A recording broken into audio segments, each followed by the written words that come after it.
Hello bonsai people, ये है मेरा लेमन ट्री, नींबू, लींबू, lime, lemony lemony lemon tree है।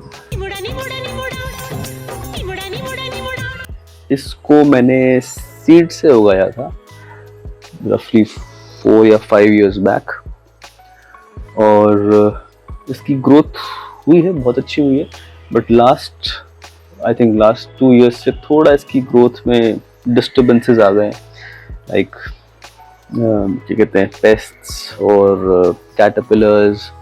तो उसकी हालत थोड़ी ख़राब हो गई थी, और अभी मुझे लग रहा है इसकी थोड़ी बेटर हुई है हालत। इसमें नई फ्रेश ग्रोथ आ रही है थोड़ी थोड़ी। तो मुझे लग रहा है कि अभी ये वापस से एक एनर्जी बर्स्ट आया है इसमें, और वापस से थोड़ा इसमें ग्रोथ होनी शुरू हुई है।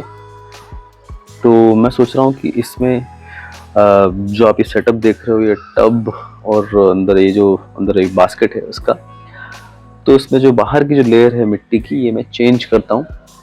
और इस सेटअप के बारे में मैं आपको पूरा बताता हूँ कि ये क्या है और ये क्यों है ये सेटअप। तो लेट्स गेट स्टार्टेड।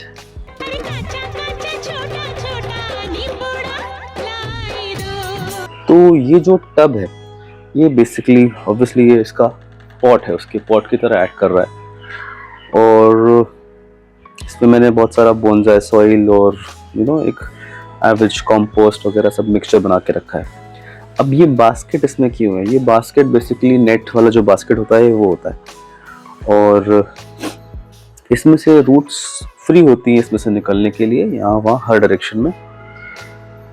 अब ये इसलिए डालते हैं क्योंकि हर 4-5 साल में जब आपको लगे कि आपका ये प्लांट जो है रिपोर्ट करने के टाइम आ गया है उसका, तो आप इस बास्केट को निकालिए और जितनी भी रूट्स होंगी उन सबको ट्रिम कर दीजिए बास्केट के बाहर जो होंगी, और वो सारी रूट्स ट्रिम करके बाहर का सॉइल आप रिपोर्ट करके वापस इसको डाल सकते हैं। तो इसका फ़ायदा ये होता है इस सिस्टम का कि इस प्लांट के लिए ये पॉट की तरह ऐड करता है। अब जितना बड़ा पॉट होगा उतना ही बड़ा आपका प्लांट होगा, उतना ही थिक उसका ट्रंक होगा। और साथ ही साथ आपको जब भी उसको रिपॉट करना होगा या उसकी रूट ट्रिम करनी होगी, तो आपको ये पूरा प्लांट को रिपॉट नहीं करना होगा। आपको सिर्फ ये बास्केट निकालना होगा, बास्केट के बाहर जितनी भी रूट्स आ रही होंगी उन रूट्स को ट्रिम करना होगा, और उन रूट्स को ट्रिम करने के बाद इसको वापस वैसे ही आपको डाल देना है। तो ये कन्वीनियंट सिस्टम हो जाता है, टाइम सेविंग सिस्टम है, और आपको बार बार इस प्लांट को क्या कहते हैं रिपोर्ट करने की ज़रूरत नहीं पड़ेगी, और ये उस प्लांट पे भी उतना क्या कहते हैं इम्पैक्ट नहीं करता है। और साथ ही साथ आपकी रूट्स की रामिफिकेशंस भी बढ़ती हैं, रूट नेटवर्क जो है वो बढ़ता है। और जितना अच्छा रूट नेटवर्क रहेगा, रूट बॉल जो रहेगा इस बास्केट के अंदर, उतना अच्छा रहेगा जब आप इसको एक बोनसाई पॉट में शिफ्ट करोगे। तो अभी तो मैं इसको बोनसाई पॉट में नहीं शिफ्ट कर रहा हूँ।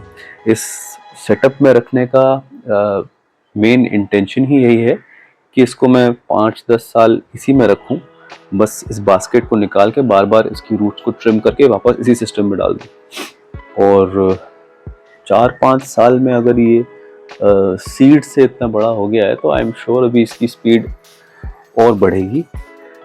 तो अब मैं खाली ये बाहर की जो ये मिट्टी है इसकी, उसको ही निकालने जा रहा हूँ। उसको ही मैं एक अच्छे बोनसाई सॉइल से रिप्लेस करूँगा, और इस बास्केट के बाहर जितनी भी रूट्स आ रही होंगी उन सब रूट्स को हम ट्रिम करेंगे, और उनको ट्रिम करने के बाद वापस ही इस पॉट में प्लांट कर देंगे। बाकी हम लोग थोड़ा सा इसमें ट्रिमिंग और प्रूनिंग की ज़रूरत है। मैं कोई भी हार्ड प्रूनिंग नहीं करूँगा इसमें आज, क्योंकि प्लांट अभी उतना क्या कहते हैं उतना विगरस है नहीं। अभी उसकी लीव्स बहुत ज़्यादा नहीं आई हैं, डेड ब्रांचेस बहुत सारी हैं, तो मैं अभी कैनपी पे उतना लोड नहीं दूंगा। मैं बस थोड़ा बहुत यहाँ वहाँ प्रूनिंग करूँगा ताकि ग्रोथ और स्टिमुलेट हो, और थोड़ा सा एक बुशी लुक वापस से आए इसका। तो लेट्स गेट स्टार्टेड।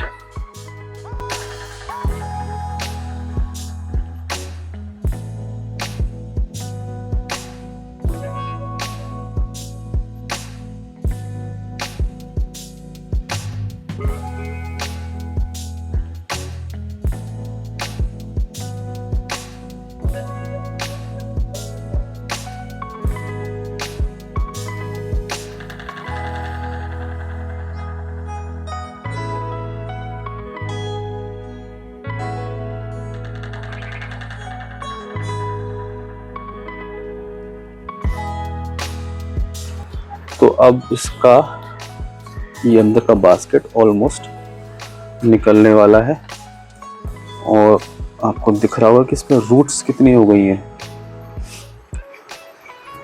तो हम इन सब रूट्स को ट्रिम कर देंगे। तो हियर वी गो, ये देखिए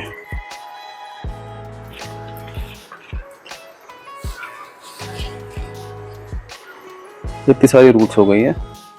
और लेमन ट्री की ये खास बात होती है कि इसकी रूट्स बहुत विगरस होती हैं और आई एम श्योर अभी ये रूट बॉल भी अंदर से पूरा बास्केट भर चुका होगा, बट अभी हम उसको नहीं छेड़ेंगे ज़्यादा। अभी हम खाली ये सारी रूट्स को ट्रिम कर देंगे और उसके बाद इस टब में हम लोग भर देंगे बोनसाई सॉइल और बस हमारा काम पूरा हो जाएगा। तो अब इसकी कटिंग शुरू कर देते हैं हम।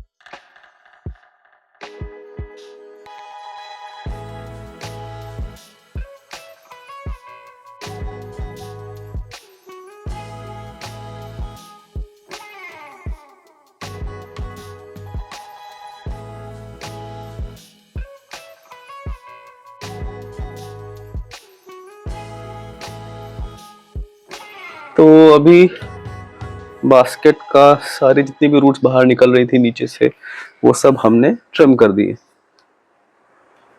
तो अब ये रीपॉट के लिए रेडी हो गया।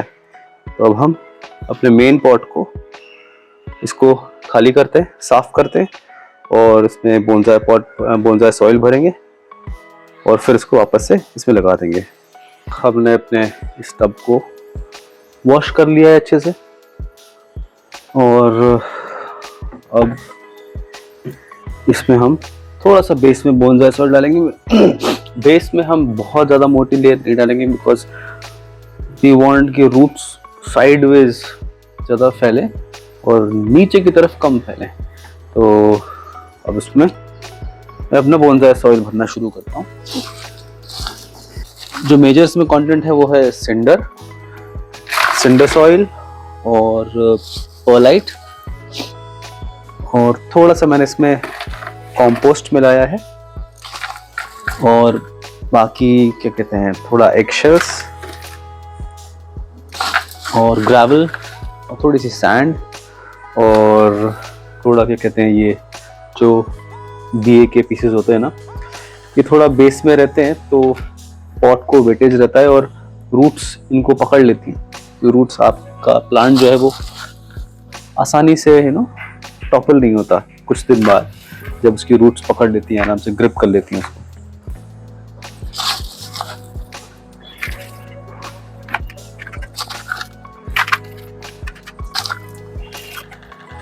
आई थिंक ठीक ठाक डेप्थ हो गई है। अब हम इस प्लांट को लेंगे और इसमें सबमर्ज कर देंगे। ओके,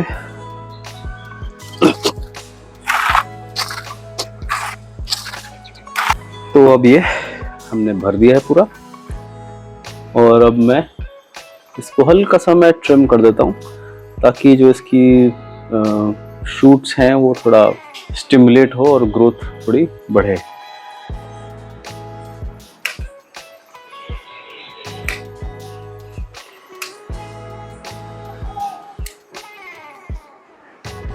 बहुत ज़्यादा मैं ट्रिमिंग नहीं कर रहा हूँ। और लेमन ट्री में साथ ये प्रॉब्लम है एक कि जैसे ही मानसून की बात का सीज़न शुरू होता है, बटरफ्लाइज आती हैं तो ये लेमन ट्री पे अपने एग्स देती हैं। इसका रीज़न ये है कि लेमन की जो लीव्स होती हैं वो थोड़ी बिटर होती हैं और कैटरपिलर जब ये लीव्स खाते हैं जो बर्ड्स उनको खाती है उनके लिए वो कैटरपिलर का टेस्ट अच्छा नहीं होता। तो बहुत ही ट्विस्टेड मैकेनिज्म है, बट इसलिए कैटरपिलर्स लेमन की लीव्स प्रेफर करते हैं। मैंने एक बार ये बटरफ्लाइज रखी थी, it was a nice experiment, but the thing is कि वो इतना खाते हैं कि ये प्लांट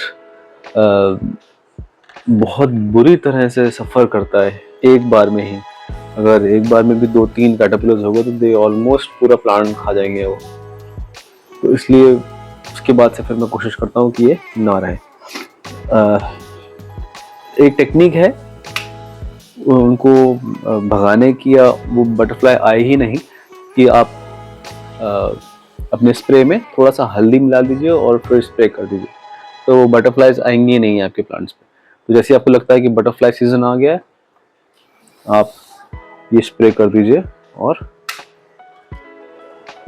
आई थिंक ये यहाँ से डेड है ये ब्रांच।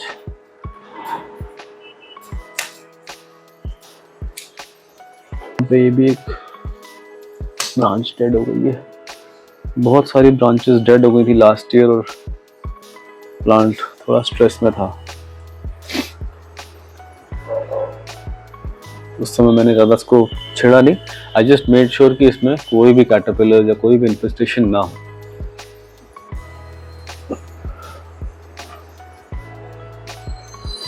यहाँ से भी एक ब्रांच डेड हो गई है।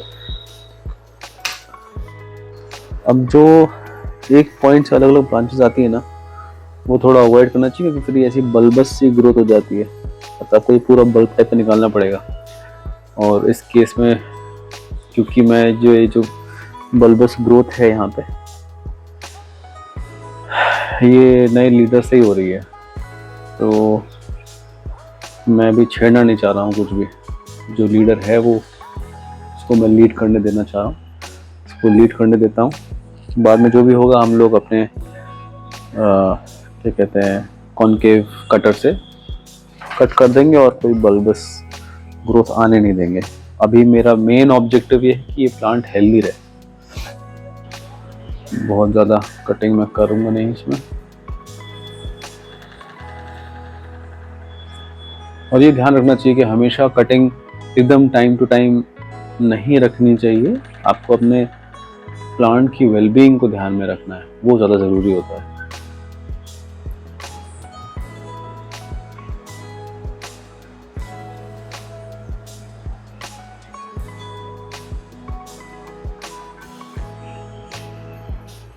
मुझे भी चाहिए कि ये साइड से ग्रो हो।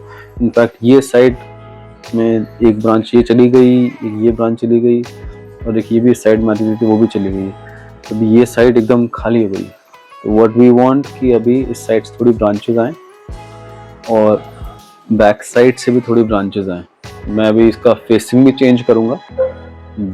This side will face the sun, बाकी ये साइड अंदर की साइड रहेगी, ताकि डायरेक्ट सनलाइट पड़े और थोड़ा ग्रोथ इस साइड भी स्टिमुलेट हो। आई थिंक ट्रिमिंग तो हो गई है, मैं और ज़्यादा ट्रिम नहीं करूँगा इसको। आई जस्ट वांट कि ये प्लांट अच्छे से ग्रो हो, ताकि ये ट्रंक हमारी अच्छे से थिक हो। इसका टेक्सचर विद टाइम चेंज हुआ है अभी, and that's a good sign. एक छोटी सी रूट आ रही है, इसको मैं ट्रिम कर देता हूँ, डेड रूट है।